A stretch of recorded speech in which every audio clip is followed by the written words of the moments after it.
spojiť, ako to bolo v Vo svojich dielach aktuálne skúmam už niekoľko rokov viaceré vrstvy. Môžeme sa tu rozprávať o vrstvách krajiny, predovšetkým industriálnej, ale zároveň stále v pozadí je aj akási možno vrstva pamäte, ktorá je zobrazená nie úplne nápadným spôsobom prostredníctvom prvkov, ktoré využívam vo svojich malbách. Ide predovšetkým o motívy socialistických rôznych konštrukcií. Výber obrazov, ktoré som vytvorila počas 2,5 roka môjho štúdia, môžeme hovoriť aj necelé 3, ale teda aktívne 2,5 roka štúdia.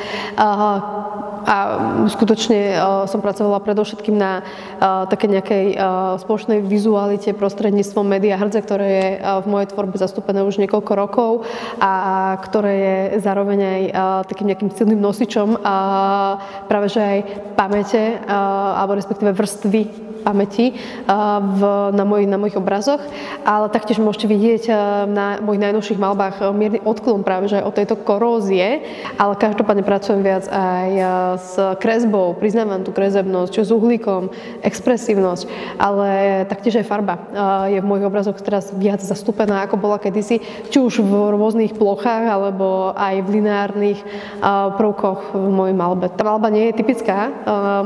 Za mnou sa nachádza napríklad aj obraz antény, ktorý som namalovala viackrát.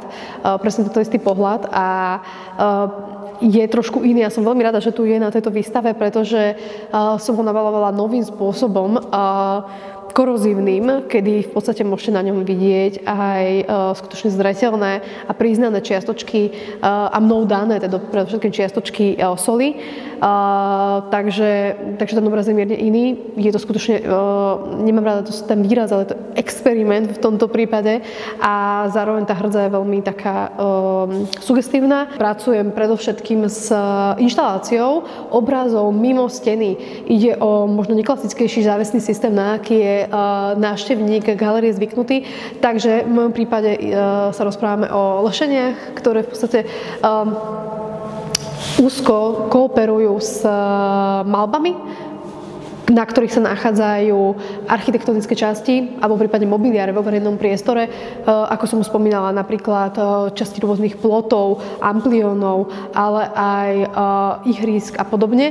A prostredníctvom tejto inštalácie dávam divákovi k nahliadnutiu nielen prednú stranu obrazu, ale ako môžete po mojej pravici vidieť aj zadnú stranu obrazu, kedy predovšetkým z hrdze vytváram, nie úplne plánovane často, rôzne obrazce, rôzne v podstate ďalšie plátna, ďalšie motívy, ktoré presvitajú a často môžete na mojich obrazoch vidieť aj moje stopy alebo stopy mojich psov, kedy dovolujem v podstate kráčať po mojich obrazoch a ten obraz je skutočne pre mňa veľmi živý a aj po dokončení predovšetkým hrdza na mojich obrazoch pracuje, takže občas koroduje, mení farebnosť, mierne samozrejme opadáva a tak podobne. Okrem tohto média využívam vo veľkej miere aj prácu s takými možno klasickejšími maliarskými médiami ako akryl olej, ktoré následne tiež konfrontujem